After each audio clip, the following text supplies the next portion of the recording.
حدیث پاک کی دلچسپی یوں بڑھ جاتی ہے کہ نبی پاک صلی اللہ تعالی علیہ وآلہ وسلم کی مجلس رحمت مسجد نبوی میں لگی ہوئی ہے اور حضور کے ارد گرد سرکار کے صحابہ تشریف فرما ہیں۔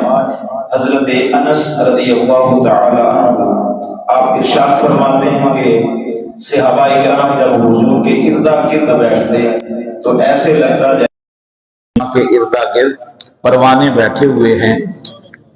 آج موضوع اس حوالے سے دلچسپی کا تھا کہ نبی پاک صلی اللہ تعالی علیہ وآلہ وسلم کے من میں نہ جانے کیا خیال آیا کہ حضور نے بڑی محبت کے ساتھ، بڑی شفقت، بڑی چاؤ کے ساتھ ارشاد فرمایا کہ یار آج سارے نہ اپنی اپنی پسند بتاؤ کہ تمہیں کیا کیا پسند ہے۔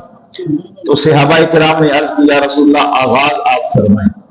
تو سب سے پہلے حضور نے اپنی پسند پر فرمائی، پھر اس کے بعد یار غار مصطفیٰ حضرت سیدنا صدیق اکبر رضی اللہ تعالی عنہ نے اپنی پسند بتائی، پھر جناب عمر فاروق نے اپنی پسند بتائی، پھر جناب عثمان ذوالنورین نے اپنی پسند بتائی، پھر حضرت مولا حیدر کرار نے اپنی پسند فرمائی۔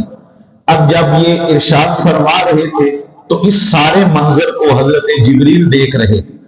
تو حضرت جبریل نے کہا یا رسول اللہ اگر اجازت ہو تو میں اپنی پسند بھی نہ بتاؤں کہ مجھے کیا کیا پسند ہے۔ تو سرکار نے فرمایا کہ جبریل تو بھی بتا۔ حضرت جبریل نے وہ پسند بتائی۔ اب بتانے کے بعد حضرت جبریل جب بارگاہ خدا میں پہنچے نا تو یہ سارا ماجرا بیان کیا۔ تو پھر رب کائنات نے فرمایا میرے یار نے بھی اپنی پسند بتا دی، میرے یار کے یاروں نے بھی اپنی پسند بتا دی، جبریل تو نے بھی اپنی پسند بتا دی، اب جا کے ان کو خدا کی پسند بھی بتا کے کہ اللہ کو کیا کیا پسند ہے۔ تو یہ طویل حدیث ہے، آپ انشاءاللہ آج کے سبق میں اور کل کے سبق میں اس کو اختصار کے ساتھ کمپلیٹ کرنے کی کوشش کریں گے۔ نبی پاک صلی اللہ تعالی علیہ وآلہ وسلم نے ارشاد فرمایا قال رسول اللہ صلی اللہ تعالی علیہ وآلہ وسلم حبب الی من دنیاکم ثلاث الطیب والنساء وجعلت قرۃ عینی فی الصلاۃ او کما قال النبی صلی اللہ تعالی علیہ وآلہ وسلم۔ حضور نے فرمایا کہ مجھے اس کائنات کے اندر سب سے زیادہ پیار خوشبو کے ساتھ۔ نبی پاک صلی اللہ تعالی علیہ وآلہ وسلم کی سنت ہے اور حضور نے فرمایا جو انسان اپنے آپ کو خوشبودار رکھتا ہے شیطان اس سے دور رہتا ہے اور رب کی رحمت کے فرشتے اس کے قرب میں آ جاتے ہیں۔ اور علامہ سہیلی نے بڑا خوبصورت جملہ لکھا، آپ فرماتے ہیں کہ حضور کے اپنے مبارک وجود سے مشک و عنبر سے بھی زیادہ خوشبو آیا کرتی ہے، لیکن اس کے باوجود نبی پاک صلی اللہ تعالی علیہ وآلہ وسلم خوشبو کا استعمال فرمایا کرتے تھے۔ دوسرے مقام پر یہ اختصار کے ساتھ، وگرنہ ہر مضمون جو ہے وہ اپنے اندر ایک وسعت رکھتا ہے۔ نبی پاک صلی اللہ تعالی علیہ وآلہ وسلم نے دوسرے مقام پر فرمایا کہ اس کائنات کے اندر مجھے عورتیں بڑی پسند ہیں۔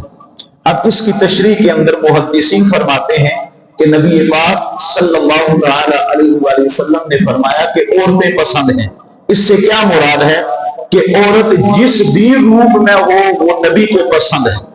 اگر وہ ماں کے روپ میں ہے تو اس کے قدموں کے نیچے رب نے جنت کو بچھایا، اگر وہ بیٹی اور بہن کے روپ میں ہے تو سرکار دو عالم صلی اللہ تعالی علیہ وآلہ وسلم نے ارشاد فرمایا اللہ پاک اگر کسی کو 3 بہنیں دے دے یا 3 بیٹیاں دے دے، وہ اچھے طریقے سے ان کی کفالت کرے، انہیں دین مبین کی قربت سکھائے، رب رسول کے دین کی ترغیب دلائے اور پھر انہیں اگلے گھر رخصت کر دے، تو نبی پاک صلی اللہ تعالی علیہ وآلہ وسلم نے ہاتھوں کے اشاروں سے 2 انگلیوں کو ملایا اور ملا کے فرمایا قیامت والے دن وہ میرا امتی میرے ساتھ ایسے ہی ہوگا جیسے یہ انگلی اس انگلی کے ساتھ جڑی ہوئی ہے۔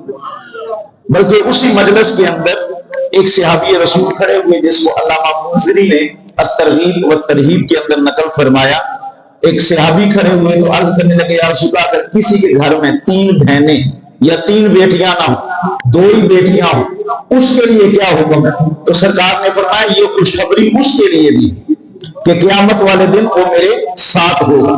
پھر ایک شخص اور کھڑا ہوا مجلس میں, اس نے کہا یا رسول اللہ اگر کسی کے گھر میں 1 بیٹی ہو, راوی کہتا ہے کہ ہو سکتا ہے رب نے 1 ہی بیٹی دی ہو, تو جلدی جلدی پوچھ لیا تو حضور نے فرمایا اللہ پاک اسے بھی یہ نعمت عطا فرمائے گا. اب جب یہ سارا معاملہ ہو چکا نبی پاک صلی اللہ علیہ وآلہ وسلم کاشانہ عائشہ میں داخل ہوئے تو آپ جانتے ہیں کہ حضور کی ازواج میں سے ایک حضرت خدیجہ الکبریٰ سلام اللہ علیہا ہیں جن کو اللہ رب العزت نے اولاد سے مشرف فرمایا.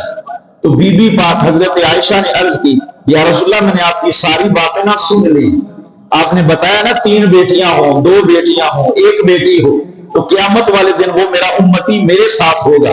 تو آپ نے آنکھوں میں آنسو لا کے عرض کی یا رسول اللہ اگر کسی کی کوئی بیٹی بھی نہ ہو اس کا کیا بنے گا؟ میں قربان جاؤں حضور کے جملوں پر. سرکار نے فرمایا عائشہ جس کا کوئی نہیں ہوتا ہے نا میں محمد عربی اس کا ہوا کرتا ہوں. اس کا معنی یہ تھا کہ اگر رب اولاد نہ بھی عطا فرمائے تو غم نہ کھانا, قیامت والے دن تم اکیلے نہیں ہوگے بلکہ تمہیں دامان مصطفیٰ میسر آئے گا. تیسرے مقام پر نبی پاک صلی اللہ تعالی علیہ وآلہ وسلم نے فرمایا وَجُعِلَتْ قُرَّةُ عَيْنِي فِي الصَّلَاةِ. تیسری وہ چیز جو مجھے پسند ہے وہ رب کی عطا کردہ نماز ہے. نماز یہ میری آنکھوں کی ٹھنڈک ہے. نبی پاک صلی اللہ تعالی علیہ وآلہ وسلم نے اس بات کو مزید کھولا اور حضور نے صحابہ کرام کو مثالوں سے سمجھایا. آپ نے فرمایا کہ اگر تمہارے گھر کے قریب سے کوئی نہر بہ رہی ہو تم دن میں 5 دفعہ غسل کرو 5 دفعہ, تو مجھے بتاؤ تمہارے جسم پر کوئی میل رہ جائے گی؟ عرض کی یا رسول اللہ بالکل نہیں رہے گی. حضور نے فرمایا جو 5 وقت رب کے حضور سجدہ ریز ہوتا ہے میرا مولا اس کی ظاہری مائل کو بھی دور کرتا ہے اس کے باطن کی میل کو بھی دور کر دیتا ہے. اور علامہ زرقانی کے ایک اور حدیث پاک ابھی میرے ذہن میں آئی, آپ نے فرمایا کہ صحابہ کرام نے عرض کی یا رسول اللہ صلی اللہ تعالی علیہ وآلہ وسلم آپ ارشاد فرماتے ہیں کہ قیامت والے دن میں اپنے وہ امتی جو دوزخ میں جل رہے ہوں گے انہیں جنت میں لے کے آؤں گا. یا رسول اللہ یہ بات تو سمجھ آ گئی, لیکن یہ بات سمجھ نہیں آتی ہے کہ حضرت آدم سے لے کر حضرت عیسیٰ تک ہزاروں نبی ہیں لاکھوں نبی ہیں, ان لاکھوں نبیوں کی آگے کروڑوں امتیں ہیں. آپ اپنی امت کو کیسے پہچانیں؟ آپ کو کیسے پتا چلے گا کہ یہ موسیٰ کا امتی ہے یہ میرا امتی ہے, یہ حضرت ابراہیم کی امت میں سے ہے یہ میری امت میں سے ہے؟ تو پتہ ہے حضور نے کیا فرمایا؟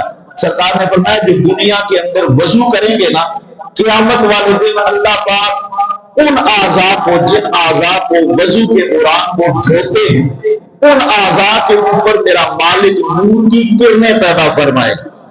اس نور کو دیکھ کر میں پہچانوں گا یہ موسیٰ کا امتی نہیں ہے یہ محمد عربی کا امتی.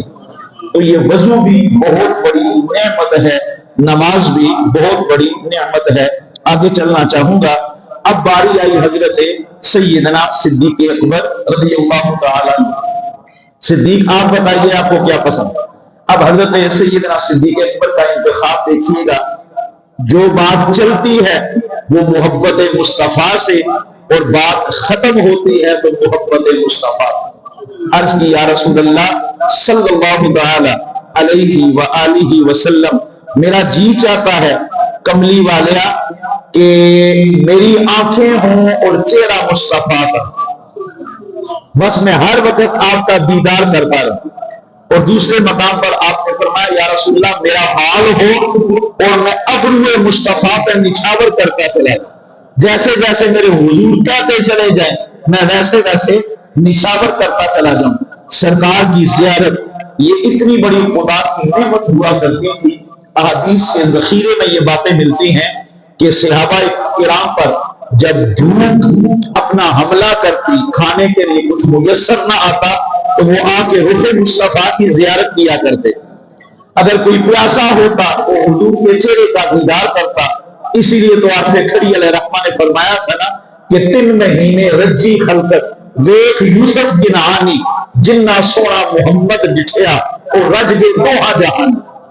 حضرت یوسف کو لوگ دیکھتے تو 3 مہینوں کے لیے بھوک نہیں لگا کرتی, لیکن جنہوں نے رخ مصطفیٰ کو دیکھا وہ کائنات کے اندر رہے تو ضرور, لیکن کبھی پیاس اور بھوک نے انہیں تنگ نہیں کیا تھا.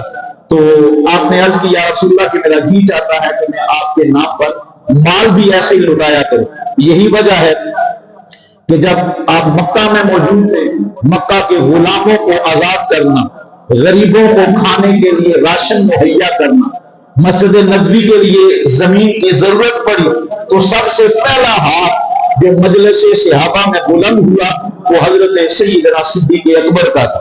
ہجرت کی رات ہو, غزوہ تبوک ہو, اور غزوہ تبوک کے موقع پر تو آپ نے اپنے گھر کا سارا مال اٹھا کر بارگاہ مصطفیٰ میں رکھ لیا, ٹاٹ کا لباس پہنا, کانٹوں کے بٹن لگائے, اور اللہ اکبر. امام زرقانی نے اس حدیث کو بھی نقل فرمایا کہ حضرت سیدنا صدیق اکبر کا یہ انداز رب کو اتنا پسند آیا کہ اللہ پاک نے فرمایا جبریل آج آسمان کے سارے فرشتوں کو اعلان کر دے آج وہ لباس پہنے جو مصطفیٰ کے یار صدیق اکبر نے پہنا ہوا ہے. یہ ادائیں, یہ محبتیں, یہ پیار تھا ان کا بارگاہ مصطفیٰ کے اندر. تیسرا مقام اور آخری مقام حضرت سیدنا صدیق اکبر نے عرض کی یا رسول اللہ میری چاہت ہے کہ آپ میری بیٹی عائشہ سے نکاح کریں. تو حضور نے آپ کی اس ادا کو بھی مقبول فرمایا اور تمام ازواج میں سے یہ رتبہ بھی حضرت ام المؤمنین حضرت عائشہ صدیقہ رضی اللہ تعالی عنہا کا ہے کہ جب آپ کے نکاح کا وقت آیا تو ایک ریشمی رومال کے اندر حضرت عائشہ کی تصویر اللہ پاک نے عرش سے نازل فرمائی کہ محبوب یہ وہ آپ کی بیوی ہے جو دنیا کے اندر بھی آپ کی زوجہ ہے اور کل جنت کے اندر بھی آپ کی زوجہ رہے گی. یہ 6 باتیں آج ہم نے سماعت فرمائی. باقی اللہ پاک نے چاہا تو انشاءاللہ ہم اس سلسلے کو کل مزید آگے لے کر جانے کی کوشش کریں گے. دعا ہے کہ اللہ رب العزت ان طہارت معاب باتوں پر عمل پیرا ہونے کی توفیق نصیب فرمائے.